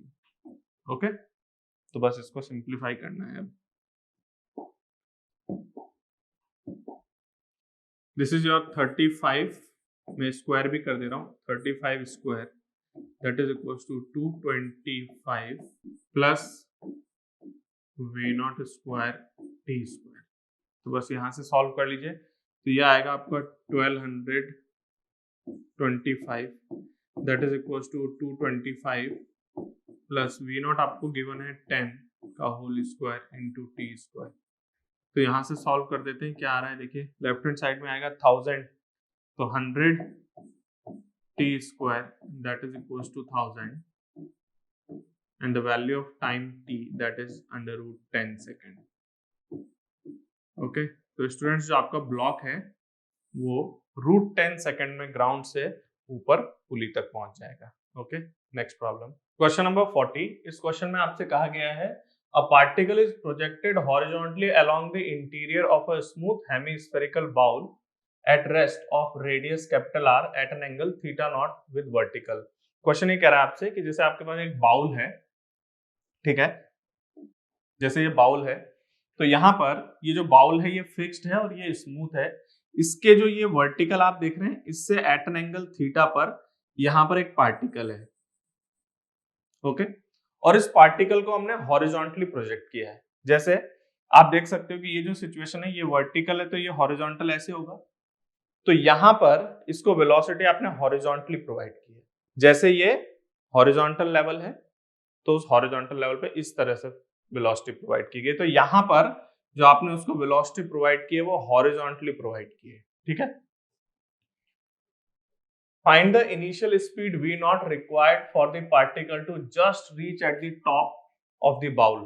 तो देखिए यहां से आपने इसको हॉरिजॉन्टली प्रोजेक्ट किया, तो ये इस तरह से ऐसे घूमते घूमते क्वेश्चन आपसे डिमांड कर रहा है कि आप इसको टॉप पर लेकर आए, just reach at the top, ये टॉप पर आ जाना चाहिए। तो इसके लिए आपको v नॉट की मिनिमम वैल्यू चाहिए। तो जैसे आपने इसको प्रोजेक्ट किया तो ये यहाँ पर क्या होगा, बाउल के सहारे सहारे ये इस तरह से मूव करता हुआ ये जस्ट टॉप पे आ जाना चाहिए। तो ये ऐसे घूमते घूमते टॉप पे आ रहा है। याद रखिएगा ये 3D व्यू है, इसको हमने ऐसे हॉरिजॉन्टल वेलोसिटी दी है, फिर ये ऐसे घूमते घूमते हमें जस्ट टॉप पर पहुंचना चाहिए। तो देखिए जब ये इस जगह पर आने वाला है तो यहाँ पर क्या कंडीशन है और इनमें क्या क्या एनालिसिस है हमें ये पता करना है। तो सबसे पहली बात, यहाँ पर आपने उसको v नॉट वेलोसिटी प्रोवाइड की है, लेकिन ये ध्यान से आपको देखना पड़ेगा, ये इस तरह से हॉरिजॉन्टल पर दी गई है इस डायरेक्शन में।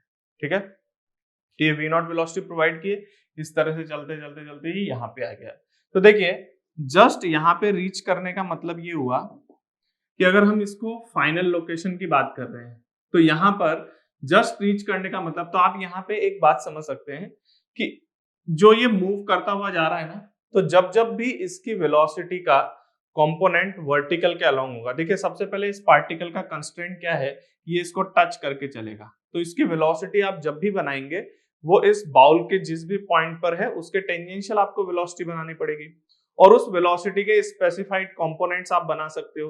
तो अगर मैं उसके कंपोनेंट हॉरिजॉन्टल और वर्टिकल में डील कर रहा हूं, तो जब ये यहाँ पर टॉप पे पहुंच गया है तो मैंने मान लिया एक इसकी हॉरिजॉन्टल वेलोसिटी है यहाँ पर,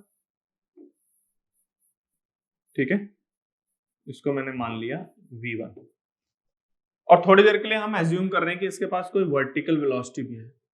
तो स्टूडेंट्स एक बात बताइए, अगर आपको यहां से यहां तक जस्ट रीच कराना है, इसका मतलब क्या हुआ कि ये यहां तक पहुंचते पहुंचते इसका जो ये वर्टिकल कंपोनेंट ऑफ वेलोसिटी है वो जीरो हो जाए। अगर यहाँ पर vertical component of velocity present है तो ये और ऊपर जा सकता है, यहां से ऊपर निकल सकता है।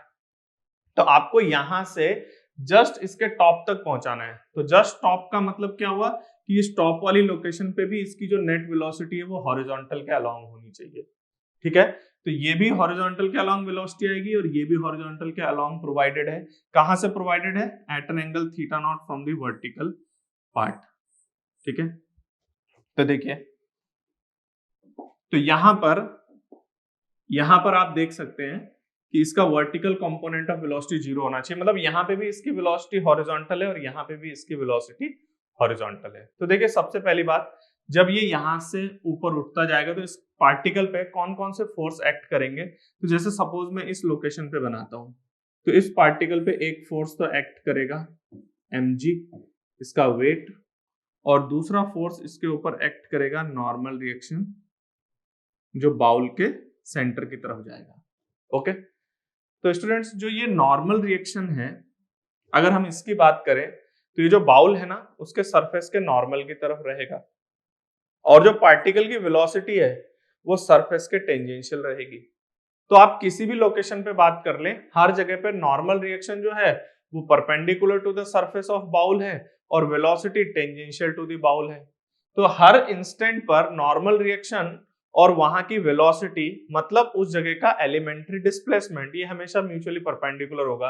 तो किसी भी लोकेशन पे आपका एन वेक्टर जो है वो परपेंडिकुलर टू वेलोसिटी है, और वेलोसिटी क्या इवॉल्व करता है कि एलिमेंट्री डिस्प्लेसमेंट जो है वो वेलोसिटी के डायरेक्शन में होता है। Normal reaction is perpendicular to dr vector.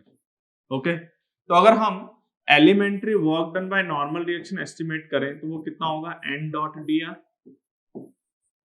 और हर इंस्टेंट पर ये दोनों म्यूचुअली परपेंडिकुलर है तो d ऑफ wn जीरो आ जाएगा। तो definitely work done by normal reaction zero ही आएगा।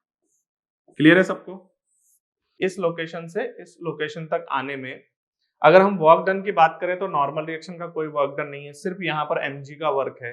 और mg कैसा फील्ड होता है? mg कंजर्वेटिव फोर्स फील्ड होता है, तो हम इस पार्टिकल की टोटल एनर्जी कंजर्व कर सकते हैं, ठीक है। तो मैं पहला एक्सप्रेशन जो यहाँ से लिख रहा हूं, that is my energy conservation.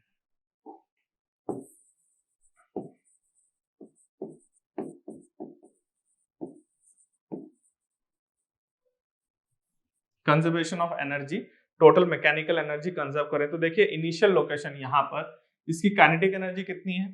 That is your half m v naught square, this is it's initial kinetic energy. और इस जगह पर मैं इसकी पोटेंशियल एनर्जी इस लेवल पे ग्रेविटेशनल पोटेंशियल एनर्जी को जीरो मान रहा हूं। तो इनिशियली इसकी पोटेंशियल एनर्जी मैंने एज्यूम कर लिया जीरो, ठीक है। इसके बाद देखिए जब ये टॉप तक पहुंच जाएगा तो यहाँ पर टॉप पे पहुंचने के बाद इसकी काइनेटिक एनर्जी कितनी है? तो इसकी स्पीड क्योंकि मैंने v1 माना हुआ है तो इसकी काइनेटिक एनर्जी आ जाएगी half m v1 square plus gravitational potential energy. तो मैंने इस लेवल पे ग्रेविटेशनल पोटेंशियल एनर्जी को जीरो माना है। तो आप थोड़ा सा इसको ऐसे देखिए कि ये हमारा टॉप है और सेंटर से अगर हम बात करें तो at an angle theta naught पे यहां पर हमने इसकी ग्रेविटेशनल पोटेंशियल एनर्जी को जीरो माना हुआ है इस लेवल पे। तो अगर हम इस लेवल से चेक करें तो इस लेवल से कितना ऊपर आ गया है? अगर इसका रेडियस कैपिटल R है तो ये एंगल थीटा नॉट है, तो ये हाइट कितनी गेन कर जाएगा? R cos theta naught. Okay, तो यहां से कितना हाइट ऊपर उठ चुका है? R cos थीटा नॉट ऊपर उठ चुका है। तो देखिए यहाँ पर इसकी पोटेंशियल एनर्जी होगी mg into R cos of theta naught. Okay, initial potential energy 0 है यहाँ पर, तो यहाँ से जितना हाइट h राइज हुआ है तो mgh, h की वैल्यू है r cos थीटा नॉट। तो देखिए यहाँ से हमारे पास एक रिलेशन एनर्जी कंजर्वेशन से आ चुका है, half m v naught square that is equals to half m v1 square plus mg r cos theta naught. वैसे मैंने दोबारा लिख दिया, ठीक है, क्योंकि यहाँ थोड़ा ओवरलैप हो गया था। तो ये मेरे पास एक्सप्रेशन आ रहा है। अब देखिए यहां से अगर मेरे पास v1 की वैल्यू एस्टिमेट हो जाए किसी तरह से, तो हम v0 पर बात कर सकते हैं। तो देखिए यहाँ पर अब जो हम नेक्स्ट इक्वेशन लिखने वाले हैं वो बहुत इंटरेस्टिंग है। तो सबसे पहली बात स्टूडेंट्स, इस डायग्राम को बहुत अच्छे से समझना आप लोग। ये जो डायग्राम है इसमें मैंने जो दोनों वेलोसिटी शो किए हैं ना, ये वाला जो वेलोसिटी है वो हॉरिजॉन्टल में है और ये वाला वेलोसिटी भी हॉरिजॉन्टल। हॉरिजॉन्टल मतलब समझते हो जैसे ये वर्टिकल है तो ये हॉरिजॉन्टल, ठीक है।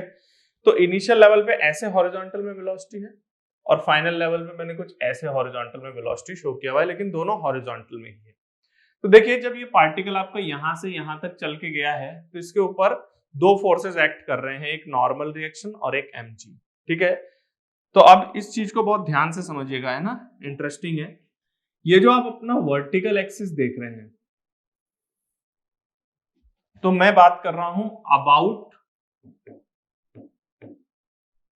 This vertical axis. याद रखिएगा एक्सिस की बात कर रहा हूं, ठीक है, इस एक्सिस की बात कर रहे हैं। तो एक बात बताइए, अगर मैं इस एक्सिस के अबाउट देखता हूं नॉर्मल रिएक्शन का टॉर्क कितना है इस पार्टिकल के ऊपर, तो देखिए ये जो नॉर्मल रिएक्शन है वो टुवर्ड सेंटर लग रहा होगा ना।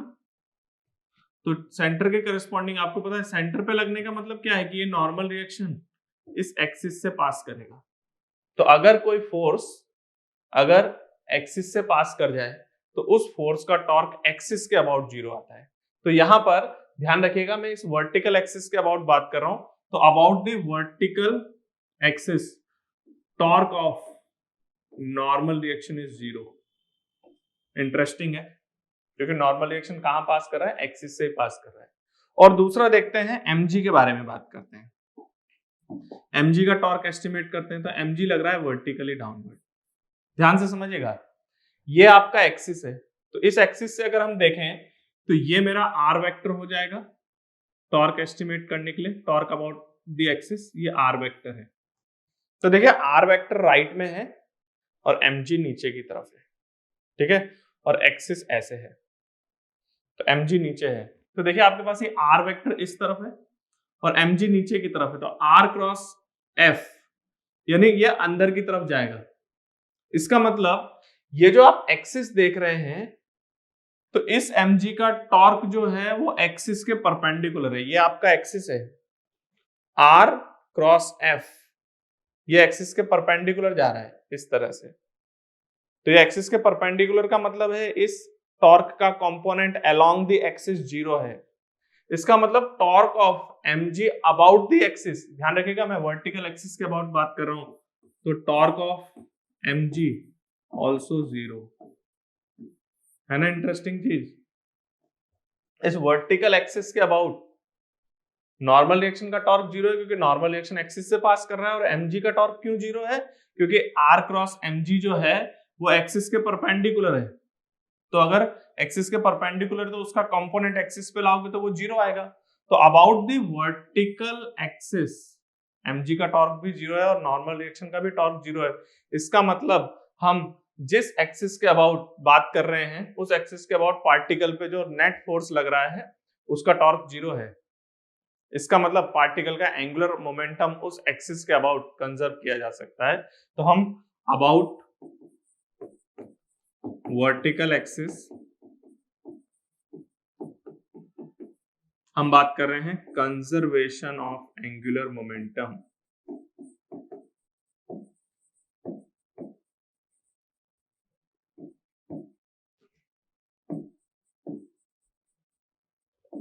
ओके, तो हम एंगुलर मोमेंटम कंजर्व करेंगे, लेकिन किसके अबाउट, ये ध्यान रखिएगा, अबाउट द वर्टिकल एक्सिस। कौन सा वर्टिकल एक्सिस है, जो ये यहां से पास कर रहा है, ठीक है।